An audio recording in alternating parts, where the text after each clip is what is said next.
प्यारे बच्चों, नमो नमः। आज मैं आपको उत्तर प्रदेश माध्यमिक शिक्षा परिषद द्वारा निर्धारित कक्षा 10 की संस्कृत विषय के पाठ्यक्रम से आपको अवगत कराऊंगी और उसके बाद आपको मैं एक एक पाठ का बिल्कुल सरल अर्थों में वाचन करते हुए आपको उसका अर्थ बताऊंगी, जिससे आपको परीक्षा में आसानी हो। तो चलिए सबसे पहले हम पाठ्यक्रम देखते हैं। पाठ्यक्रम में इस विषय में क्या सभी विषयों में 70 अंक की लिखित परीक्षा होती है बच्चों, और 30 अंकों का आंतरिक मूल्यांकन जो विद्यालय स्तर पर किया जाएगा। पाठ्यक्रम के आधार पर ही 20 अंक के वस्तुनिष्ठ प्रश्न होंगे, जिसका उत्तर आपको OMR शीट पर देना होगा, एवं 50 अंक के वर्णनात्मक प्रश्न होंगे। वस्तुनिष्ठ प्रश्नों में उत्तर के रूप में 3 या 4 उत्तर प्रश्न पत्र में अंकित होंगे। उनमें से जो सबसे शुद्ध उत्तर होगा उसका उल्लेख उस OMR शीट पर आपको अंकित करना होगा। तो इसका अंक विभाजन निम्नवत है। जैसे बच्चों, हम लोग कक्षा 10 में, कक्षा 9 में पहले ही पढ़ चुके हैं कि संस्कृत में 4 किताबें रहती थी व्याकरण को लेकर के। किताब एक ही है, उसके 4 पार्ट हैं: गद्य, पद्य, आशुपाठ मतलब कथा नाटक कौमुदी, और व्याकरण। तो बच्चों, गद्य का पाठ्यक्रम इस प्रकार है। गद्य में जो पहला प्रश्न आपका होगा वो गद्य खंड का हिंदी में अनुवाद होगा।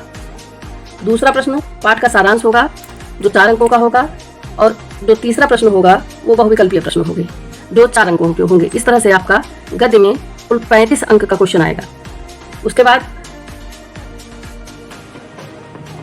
पद्य है बच्चों। पद्य में जो पहला प्रश्न आपका होगा वो एक श्लोक की हिंदी में व्याख्या होगी जो 3 अंक की होगी, और जो दूसरा प्रश्न होगा वो सूक्ति होगा। तीसरा प्रश्न किसी श्लोक का संस्कृत में अर्थ होगा जो 4 अंकों का होगा, और जो चौथा प्रश्न होगा वो बहुविकल्पीय होगा, वो भी 4 अंकों का होगा।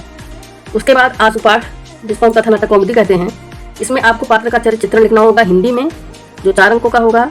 उसके बाद लघुत्तरीय प्रश्न होंगे, 2 लघुत्तरीय प्रश्न होंगे जो 4 अंकों के होंगे, और बहुविकल्पीय प्रश्न होंगे।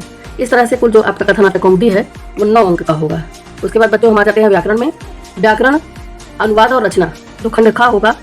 व्याकरण में जो पहला चैप्टर आपका होगा वो प्रत्याहारों का सामान्य परिचय एवं वर्णों का उच्चारण स्थान होगा। दूसरा चैप्टर संधि का होगा, जिसमें हमें और आपको हल संधि पढ़नी है। हल संधि में बच्चों मो अनुस्वारा यानी अनुस्वार संधि पढ़नी है। अनुस्वारा से पर समर्ण यानी परसमर्ण संधि पढ़नी है। उसके बाद विसर्ग संधि पढ़नी है। विसर्ग संधि में विसर्जनीय से सह, सजुसोरु, अतोरोर, प्लुताद, अप्लुते, हशिचा, ये 4 संधियाँ पढ़नी है। उसके बाद बच्चों आ जाएगा शब्दरूप। शब्दरूप में हमें पढ़ना है, पुल्लिंग में पढ़ना है पितृ का रूप, भगवत का रूप, गो का रूप, करिन का रूप और राजन का रूप।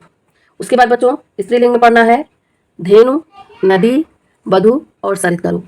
उसी तरह से नपुंसक लिंग में पढ़ना है हमें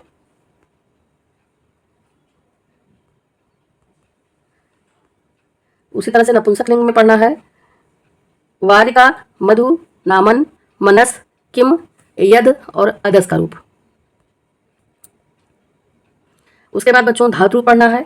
धातु रूप हम 5 लकारों में पढ़ेंगे: लट लकार, दृढ़ लकार, लोट लकार, लंग लकार तथा विधिलिंग लकारों में। परस्मय पद में आपको पढ़ना है भू का, पा का, वस का, अस्था का, नश का, आप का और इस का। इसी तरह से बच्चों आत्मनेय पद में पढ़ना है वृद्ध का और जन का। उभय पद में पढ़ना है नी का, दा का, ज्ञा का और चुर का।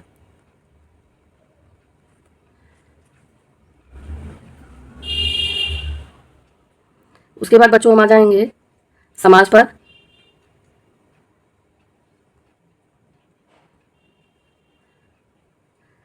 समास में आपको पढ़ना है समासों के विग्रह सहित उदाहरण। इसमें आपको बच्चों सारे समास नहीं पढ़ने हैं, जैसा कि हम लोग जो है तत्पुरुष समास, कर्मधारय समास और द्वंद्व समास को कक्षा 9 में पढ़ चुके हैं। तो कक्षा 10 में हमें पढ़ना है अव्ययभाव समास, द्विगु समास और बहुव्रीहि समास।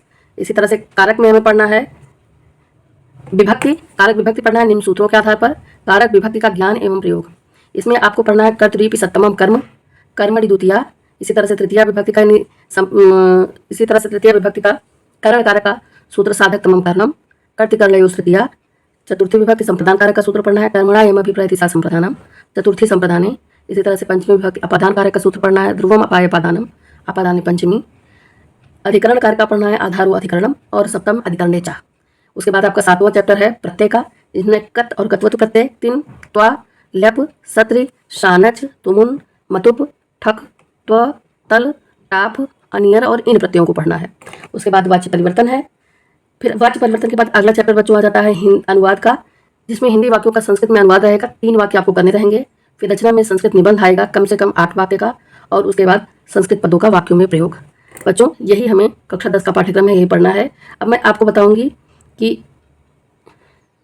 किन किन चीज़ों का अध्ययन करना है। ये देखिए, आपके पाठ्यक्रम में व्याकरण में क्या क्या है। निम्नलिखित पाठ्य पुस्तकों के सम्मुख अंकित पाठ्य वस्तु माध्यमिक शिक्षा परिषद द्वारा निर्धारित अंश पाठ का अध्ययन करना होगा। संस्कृत व्याकरण में क्या क्या पढ़ना है बच्चों, देख लीजिए। पहला हमको पढ़ना है प्रत्याहारों का सामान्य परिचय एवं उच्चारण स्थान। फिर संधि में पढ़ना है व्यंजन एवं विसर्ग संधियों का परिचय एवं अभ्यास। समास में पढ़ना है अव्ययभाव, द्विगु और बहुव्रीहि, कारक एवं विभक्ति परिचय, वाच्य परिवर्तन, अनुवाद, सामान्य नियमों सहित अनुवाद, कारक एवं विभक्ति का ज्ञान, अनुवाद अभ्यास। फिर प्रत्यय, शब्द रूप, संज्ञा के, सर्वनाम के, संख्यावाचक शब्दों के तीनों लिंगों में रूप, धातु रूप, परस्मय पद, आत्मनेय पद एवं उभय पद धातुओं के रूप, संस्कृत पदों का वाक्यों में प्रयोग, संस्कृत में निबंध।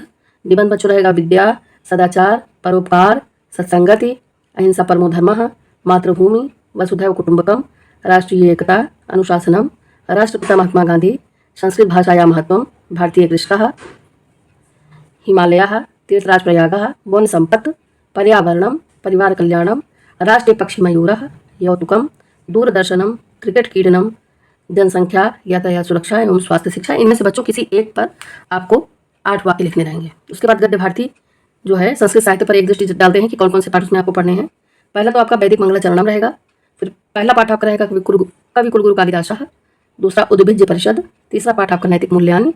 चौथा विश्व कवि रविन्द्रः। पांचवा कार्यम व साधेयम देहम व पातेयम। छठवां आदि शंकराचार्य। सातवां पाठ आपका रहेगा संस्कृत भाषायाः गौरवम। मदन मोहन मालवीयः। जीवनम निहितम वने। लोकमान्य तिलकः। गुरु नानक देवः। दीनबंधु ज्योतिबा फूले। बच्चों, इन पाठों में से आपको जो 20 नंबर का बहुविकल्पीय प्रश्न आएगा उनमें से एक पैराग्राफ दिया रहेगा और उनमें से 3 प्रश्न आपको चुने रहेंगे। उसके बाद खंड खा में एक अवतरण दे दिया जाएगा, उसमें से आपको उसका अनुवाद करना रहेगा। उसके बाद बच्चों देखिए, पद्य प्यूसम में कौन कौन से पाठ हमें पढ़ने हैं। पहला पाठ लक्ष्य वेद परीक्षा पढ़ना है। दूसरा वृक्षा नाम चेतनतम पढ़ना है। तीसरा सूक्ति सुधा पढ़ना है। चौथा शांति सौख्यम पढ़ना है। पांचवा विद्यार्थी चर्या पढ़ना है। छठवां गीतामृतम पढ़ना है और सतवां जीव्यात भारतवर्षम पढ़ना है। इसी तरह से कथा नाटक कौमुदी में महात्मनः संस्मरणानि पढ़ना है। कारुणिको जीमूतवाहनः पढ़ना है। धैर्य धनः हि साधवा पढ़ना है। यौतुकः पाप संचयः पढ़ना है। भोजन से शल्य चिकित्सा पढ़ना है। ज्ञानम पूर्वतरम सदा पढ़ना है और वयम भारतीयाः पढ़ना है। बच्चों, इन पुस्तकों से बहुविकल्पीय प्रश्न जो 20 नंबर के पूछे जाएंगे, बहुविकल्पीय प्रश्न आपका समास तक रहेगा। उसके बाद कारक में आपको खंड खा में आ जाएंगे। उसके बाद बच्चों देखिए, आंतरिक मूल्यांकन है। इसमें शैक्षिक सत्र 24-25 का है, क्योंकि 25-26 का उसके वेबसाइट पर आया नहीं है, तो 24-25 का जो है वो मैं आपको बता रही हूँ। फिर अपडेट होगा तो उसको आगे भी बताऊंगी। प्रथम आंतरिक मूल्यांकन परीक्षा मौखिक अभिव्यक्ति पर आधारित होगी, जो अगस्त माह में होगी और 10 अंक की होगी। द्वितीय आंतरिक मूल्यांकन परीक्षा रचनात्मक और लेखन आधारित परीक्षा होगी, जो दिसंबर माह में होगी, वो भी 10 अंकों की ही होगी। 4 मासिक परीक्षाएं होंगी 10 अंक की। प्रथम मासिक परीक्षा जो होगी वो बहुविकल्पीय प्रश्नों के आधार पर होगी, जो मई माह में होगी। द्वितीय मासिक परीक्षा वर्णनात्मक प्रश्नों के आधार पर होगी, जो जुलाई माह में होगी। तृतीय मासिक परीक्षा भी बहुविकल्पीय प्रश्नों पर होगी, जो नवंबर माह में होगी। चतुर्थ मासिक परीक्षा वर्णनात्मक प्रश्नों के आधार पर होगी, दिसंबर माह में। चारों मासिक परीक्षाओं के प्राप्तांकों के योग को 10 अंकों में परिवर्तित किया जाएगा। धन्यवाद बच्चों। ये संस्कृत पाठ्यक्रम था कक्षा 10 का। इसका मैं आपको बहुत ही सरल अर्थों में, बहुत ही सरल रूप में आपको बताऊंगी, जिससे आप अच्छे से अच्छा अंक इस विषय में प्राप्त कर पाएँ।